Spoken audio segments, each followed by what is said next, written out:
성도님께 주님의 평안을 빕니다. 네. 지난 목요일에 주보에 나온 대로요. 우리 교회가 속한 동북노회 정기노회에 잘 다녀왔습니다. 두 번째 참석하는 자리였는데요. 이 선배 목사님들의 이 풍부한 경험과 또 연륜을 배우는 소중한 시간이었습니다. 특히 우리 교회를 방문해 주셨던 준원영 교회 담임 목사님처럼요.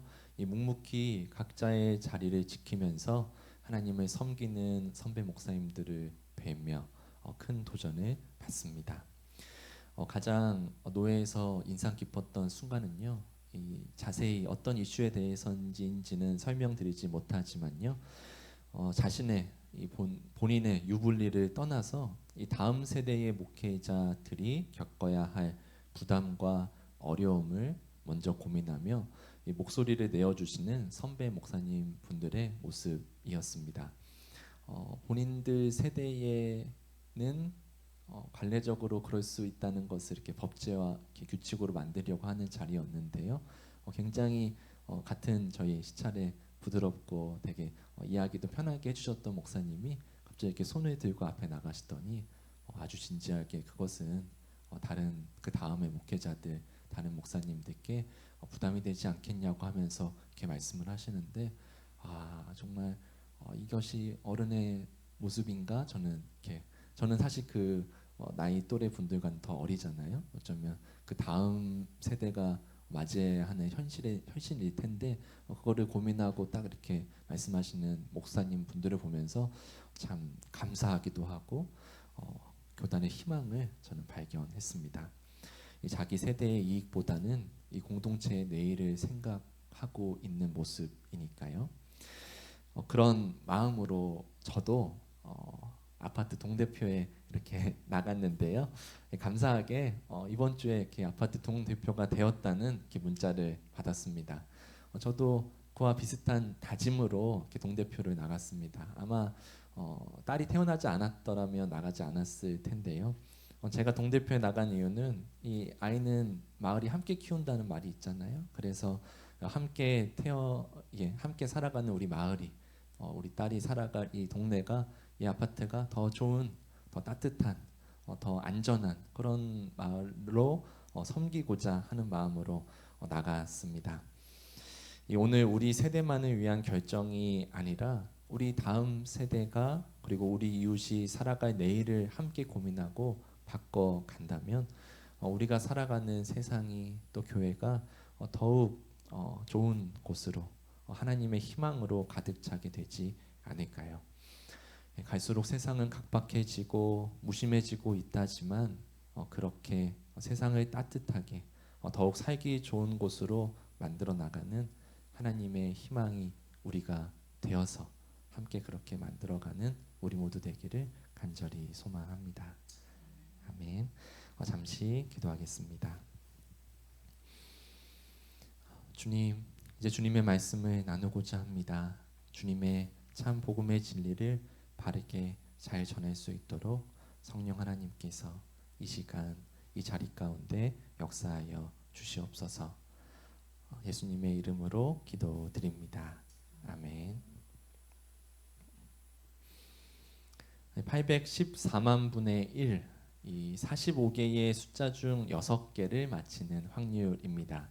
우리나라에서 가장 많이 팔리는 이 로또 1등에 당첨될 확률입니다. 이 벼락 맞을 확률이 보통 100만 분의 1 정도라고 하는데요.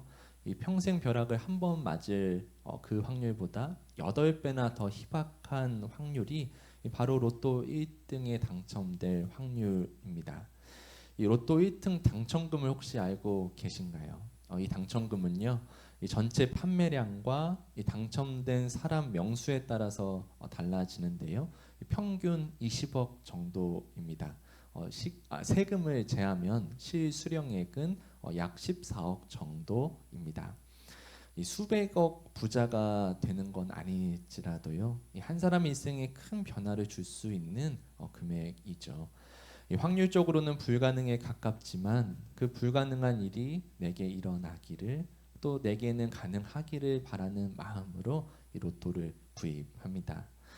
그런데 그것과는 비교할 수 없는 확률이 있는데요. 바로 하음이가 바로 유이가 세상에 태어날 확률인데요. 약 3억 마리의 정자 중에 단 하나만이 난자와 결합하여 수정이 됩니다. 이 정자와 난자가 결합된 확률만 해도요, 벌써 3억 분의 1 정도가 되는 것이죠. 이렇게 수정된 세포는 어머니의 몸 안에서 10달을 자라고 수만 가지 위험을 피해서 울음을 터뜨리며 세상 밖으로 나오게 되죠. 이 모든 경우의 수를 합산한다면요, 한 사람이 태어날 확률은 3억 분의 1이 아니라 100억 분의 1, 그것을 넘어 100조 분의 1보다도 훨씬 낮아집니다. 우리는 로또 1등을 수만 번 연속으로 당첨되는 것보다 더 희귀한 확률로 세상에 태어나 살아가고 있는 것입니다. 그러나 우리는 로또 당첨을 기적이라고 생각하지, 우리가 태어나 살아가는 일을 기적이라고는 잘 생각하지 않죠. 이 로또처럼 하나의 단발적인 사건으로서의 기적이 있고요, 우리가 태어나 살아가는 것처럼 계속해서 이어지는 이야기, 이 서사로서의 기적이 있습니다. 오늘 본문은 예수님께서 어려서부터 귀신 들려 고통받는 아이에게 치유의 기적을 베푸시는 장면입니다. 이 본문을 읽다 보면요, 우리의 기도와 믿음이 부족해서 기적이 일어나지 않는 거구나, 우리 믿음과 기도가 50%, 70%가 아니라 순도 100%의 믿음을 가져야 기적이 일어나는구나 하는 그런 생각이 들곤 하는데요. 이 사람들은 드러나는 사건에 주목하지만 이 한 가정의 이야기를 주목하시고 그 이야기를 바꾸시는 주님의 기적을 함께 나누며 우리도 그 기적에 동참하고자 합니다. 이 마가복음 8장 후반에서 예수님은 처음으로 제자들에게 자신의 고난과 죽음 그리고 3일 뒤의 부활을 말씀하시며 자기 십자가를 지고 나를 따르라고 말씀하시죠. 그 직후 9장을 읽으면요, 이 9장에서 예수님은 베드로와 야고보, 요한을 데리고 변화산에 오르시는데요, 그곳에서 예수님의 모습이 이 광채를 띠며 변화하고 모세와 엘리야가 나타나죠. 이 모세는 율법을, 그리고 엘리야는 예언을 상징하는 이 구약의 핵심적인 두 인물입니다. 그래서 예수님께서 그들 사이에 섰다는 것은요, 예수님께서 이 율법과 예언을 완성하러 오신 하나님의 아들이다라는 이 하늘의 공식적인 선언인 것이죠. 그 영광스러운 자리에서 베드로는 머물고 싶었지만 예수님은 산 아래로 내려오십니다. 이 산 위의 영광에서 머문 것이 아니라 산 아래의 세상, 즉 죄와 죽음, 고통과 부조리가 가득한 세상의 현실로 내려오신 것이죠. 그렇게 산 위에서 내려오신 예수님을 기다리고 있던 것은요, 이 산에 함께 오르지 않은 제자 무리와 율법 교사들의 논쟁이었습니다. 이 산 위의 영광과는 극명하게 대조되는 모습이죠. 이 논쟁의 배경은 이렇습니다. 이 한 아버지가 귀신 들린 아들을 데려와 제자들에게 고쳐달라고 간구했는데요, 제자들이 실패했습니다. 이것을 지켜보던 율법 교사들이 가만히 있지 않았죠. 아마도 이렇게 비아냥됐을 것 같은데요. 그 당시의 기적은 하늘의 권위를 받아야만이 이루어진다고 하는 이해였거든요. 이 제자들이 기적을 베푸지 못하니까 너희는 하늘의 권위를 받았다고 말하는 그 예수의 제자 아니냐? 그런데 왜 너희에게는 그런 기적이 일어나지 않냐? 뭐 이런 내용이 아니라면 이 귀신 들린 부정한 자를 가까이 하면서 그렇게 율법도 제대로 지키지 않으면서 무슨 하나님을 논하고 있느냐라고 이 정도 내용으로 비난하지 않았을까, 비판하지 않았을까 싶습니다. 제자들도 그런 이야기를 듣고 잠자코 있지 않았습니다. 그래서 그 율법 교사들과 논쟁을 벌이고 있었던 것이죠. 그렇게 목소리가 커지고 논쟁이 되자 사람들이 몰려들었습니다. 뭐니 해도 재밌는 구경, 싸움 구경 아니겠습니까? 그 주변에 구경꾼들이 모여들었습니다. 이 아버지가 치유를 받고자 데려온 아이는 이 어느새 제자들과 율법 교사들의 논쟁거리, 구경거리가 되어 버렸습니다. 이 한 가정의 고통과 절망에는 이 아무도 관심을 가지는 것처럼 보이지 않습니다. 바로 그때 예수님이 그 자리에 오셨는데요. 제자들이 논쟁을 벌이다가 예수님께서 내려오신 것을 발견하고 달려와서 이분한 인사를 드리죠. 예, 문안 인사를 드리죠. 예, 예. 무엇을 두고 논쟁하고 있냐고 이렇게 인사를 이렇게 했는데요. 이그 순간에 이 무리들 가운데서 있었던 아버지가 그 아픈 아이 아버지가 불쑥 나와서 예수님께 이렇게 호소합니다. 본문 17절, 18절입니다. 우리 함께 읽어보겠습니다. 무리 가운데 한 사람이 예수께 대답하였다. 선생님, 내 아들을 선생님께 데려왔습니다.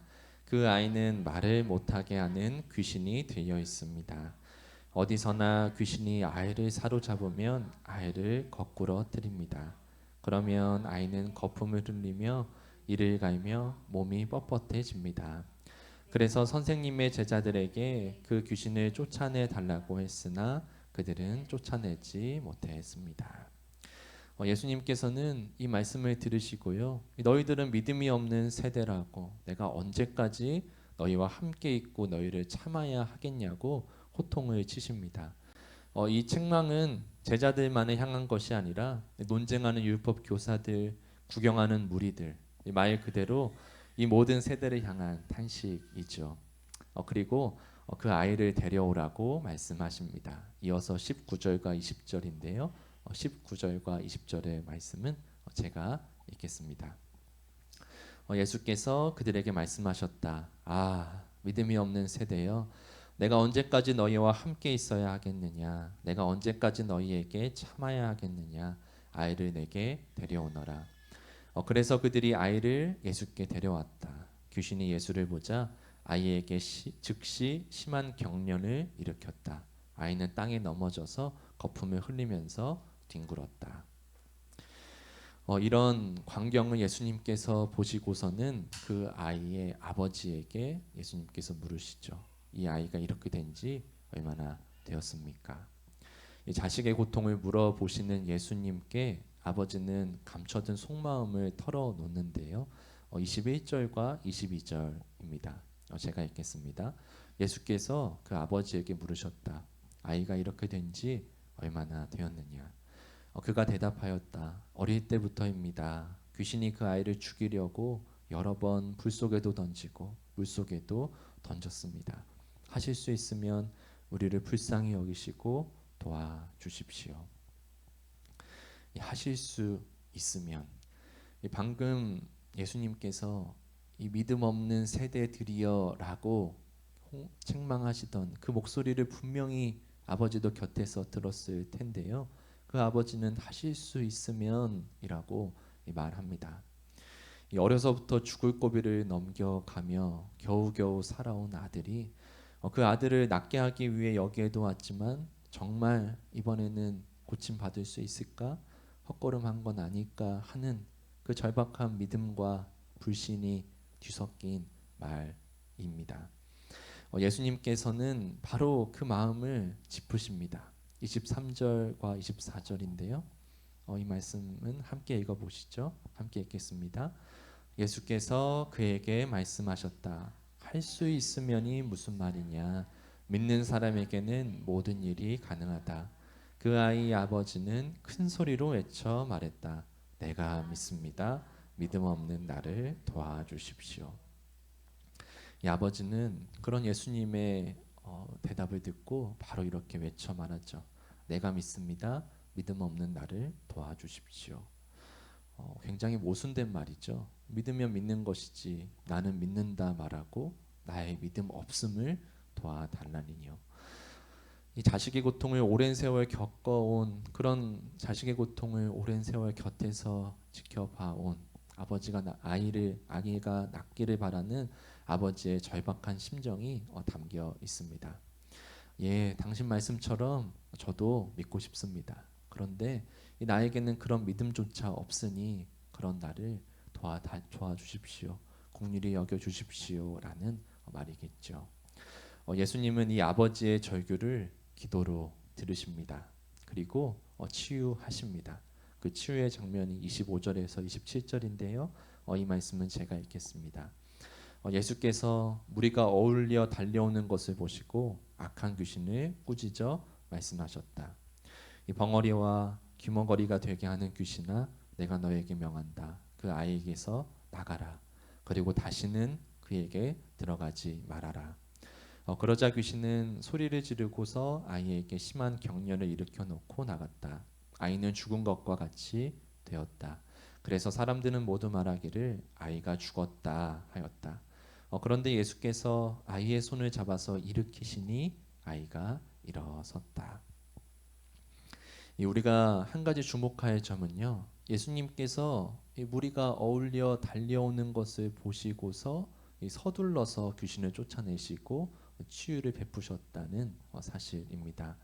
왜 예수님께서 무리가 달려오는 걸 보시고 서두르셨을까요?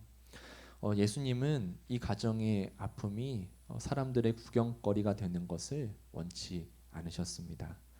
그리고 귀신이 떠나고 아이가 땅에 쓰러져서 마치 그 아이가 죽은 것처럼 보일 때 사람들은 모두 이렇게 말했다고 하죠.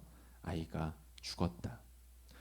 그 아이의 아버지가 곁에 있는데도 말이죠. 직접 가서 확인한 것도 아닌데 그렇게 주변 사람들은 그 바깥에서 구경하면서 그 아이가 죽었다라고 그런 잔혹한 무관심 속에서 무관심이 있었습니다. 그런 잔혹한 무관심 속에서 예수님께서 그 아이에게 다가가시죠. 그리고 그 아이의 손을 잡아서 일으키시니 아이가 일어섰습니다. 율법 교사들이 목숨을 걸고 지키는 율법에 따르면요, 귀신 들린 자나 죽은 자를 가까이 하는 것은 모두 부정한 일이었습니다. 저번에 율법에 대해서 설명드렸듯이 그런 부정함이 그런 죄나 그런 나쁜 것들이 나에게로 전염된다고 여겼거든요. 그래서 그들은 율법의 가르침대로 철저하게 그런 사람들을 공동체로부터 격리시켰습니다. 그러나 율법의 정신인 어떤 긍휼함이나 책임감은 그 사랑은 그들에게 없었죠. 그 경계선 밖에서 정죄받은 이들을 향해서 율법과 심판의 말만 쏟아냈습니다. 그런데 예수님은요, 그 귀신 들린 아이에게 가까이 하는 것을 넘어서 그 아이의 손을 잡으십니다. 어려서부터 아팠으니 아마도 이 부모님 외에는 누구의 손도 잡아본 적 없었을 그 아이의 손을 예수님께서 붙잡으셨습니다. 그렇게 붙잡아 일으켜 세울 때 아이의 새로운 삶이 시작되었지요. 죄와 죽음, 고통과 저주가 예수님께 전염되지 않았습니다. 예수님의 구원과 생명, 회복과 치유가 그 아이에게로 흘러갔습니다. 정죄받던 한 아이가, 고통받던 한 가정이 예수님으로부터 새 삶을 시작하게 된 것입니다. 이렇게 아이가 치유받은 뒤에 어떤 일이 일어났을까요? 이 구경거리를 기대하고 달려왔던 이들은 무언가를 직접 그런 치유의 장면을 구경했을지도 모르겠고요. 아니면 가까이서는 못 보고 그냥 돌아갔을 것입니다. 율법 교사들도 정말 치유되었네 하고 그냥 떠나갔을 것입니다. 이 성서는 이후의 기록에서 그들이 함께 기뻐하였다거나 축하했다는 장면을 전하지 않습니다. 다른 본문에 나와 있는 예수님의 다른 기적들을 봐도 그런 모습들이 줄곧 보이곤 하죠. 예수님의 치유의 기적이 눈앞에서 벌어져도 그들은 고통받는 사람들의 삶에 실제로는 아무런 관심이 없었기 때문입니다. 그저 그들에게는 경계선 밖에서의 논쟁거리일 뿐, 먼 거리에서 바라보는 구경거리일 뿐, 그들이 실제로 어떤 아픔과 고통을 겪는지는 아무런 관심도 없는 잔혹한 무관심을 가진 사람들인 것이죠. 그 사건 이후에 제자들이 따로 예수님께 이렇게 묻습니다. 28절과 29절입니다. 제가 읽겠습니다. 예수께서 집 안으로 들어가시니 제자들이 따로 그에게 물어보았다. 왜 우리는 귀신을 쫓아내지 못했습니까? 예수께서 그들에게 대답하셨다. 이런 부류는 기도로 쫓아내지 않고는 어떤 수로도 쫓아낼 수 없다. 이 말씀을 들으면요, 이런 생각이 듭니다. 처음에 믿음이 없다고 하시고, 나중엔 기도 외에는 방법이 없다고 하셨으니까요. 이 제자들의 믿음과 기도가 100%에 미치지 못했기 때문이구나. 이 다음에는 더 강력한 믿음, 더 간절한 기도를 해야 기적이 일어나는구나라고 말이죠. 그런데 정말 예수님께서 하신 말씀이 그런 뜻일까요? 더 파워풀한 믿음과 기도를 가져야만 1%의 의심도 갖지 말라는 그런 확고한 믿음과 기도를 말씀하시는 것일까요? 그렇게 따지면요, 오늘 이 본문의 기적을 받은 이 아이는 그런 기적을 받을 수 없고 경험해서는 안 됩니다. 그 아버지가 예수님께 이렇게 말했잖아요. 내가 믿습니다. 그런데 믿음이 없는 나를 도와달라고 말이죠. 아버지가 말한 대로 그 아버지는 믿음이 충만한 확고한 사람이 아니었습니다. 믿고 싶지만 믿어지지 않아서 그래서 예수님께 도움을 청하는 사람이었지요. 그런데 예수님은 바로 그 사람의 간구에 응답하셨습니다. 그렇다면 예수님께서 말씀하신 기도가 문제였을까요? 제자들이 그 사람을 두고 기도를 안 했을까요? 분명히 기도했을 것입니다. 자기에게 고침, 자기 아이를 치유해 달라는 그 아이를 위해서 분명히 기도했을 것입니다. 그런데 왜 응답이 일어나지 않았을까요? 기적이 일어나지 않았을까요? 저는 이렇게 생각합니다. 그 아버지와 아이는 이 뒤편에 있고 율법 교사들과 논쟁을 벌이는 그런 제자들의 모습을 본다면요. 그들은 정작 고통받는 아이와 아버지를 바라보지 않은 채 많이 구경하려고 몰려든 사람들 앞에서 자신들의 능력과 믿음, 자신들의 사랑을 증명하고 싶은 기적의 간구를 했던 것은 아닌가. 정말 그 아이와 그 아버지의 아픔에 공감하고 치유하기 위한 기도를 하는 제자들이었다면요.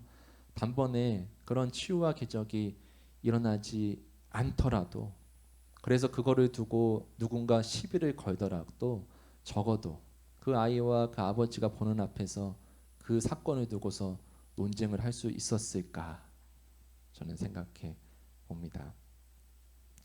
오늘 우리 시대에도 이런 일들은 어렵지 않게 목격할 수 있습니다. 기독교라는 이름을 가지고 예수님이라는 이름을 가지고 엄격한 기준을 들이밀면서 논쟁을 일삼고 멀리서 구경은 하지만 정작 고통받는 이들을 향한 긍휼과 책임감은 없습니다. 그리고 그걸 진정한 사랑이라고 사람들 앞에서 포장하고 자랑하기 좋아하죠. 그러나 예수님은요. 구경하러 몰려드는 구경꾼들의 환호와 박수 소리보다 한 아버지의 절규를 바닥에 쓰러져 버린 아이의 숨소리에 귀 기울이시는 분입니다. 이 무리들이 뛰어와서 구경하려고 하니까 오히려 서둘러서 빠르게 치유를 베푸시잖아요. 그 가정의 아픔을 예수님은 내가 이런 능력이 있다, 내가 이런 사랑이 있다 증명하기 위해서 그들을 도구 삼지 않으셨습니다. 예수님은 그동안 그 가정이 얼마나 힘든 시간을 겪었는지 물으시는 분, 아무도 잡아주지 않던 아이의 손을 붙잡아 주신 분입니다. 자신의 아픔에 귀 기울여주고 자신의 믿음 없음을 긍휼히 여겨서 자기 아들의 손을 잡아주시던 그렇게 치유해 주신 예수님을 경험한 그 아버지는 그 이후에 어떻게 살았을까요? 성서에 기록되어 있지는 않지만요. 적어도 제자들과 율법 교사들처럼 고통받고 정죄받는 이들을 두고 논쟁거리를 삼으며 살지는 않았을 것입니다. 멀리서 구경이나 하고 있던 무리들처럼 구경만 하면서 살지는 않았을 것입니다. 분명 예수님처럼 묻지 않았을까요? 이전의 시간 동안 얼마나 힘든 시간을 겪었냐고, 나도 그런 아픔을 겪어 보았다고. 그리고 분명 자기 손을 내밀어 주지 않았을까요?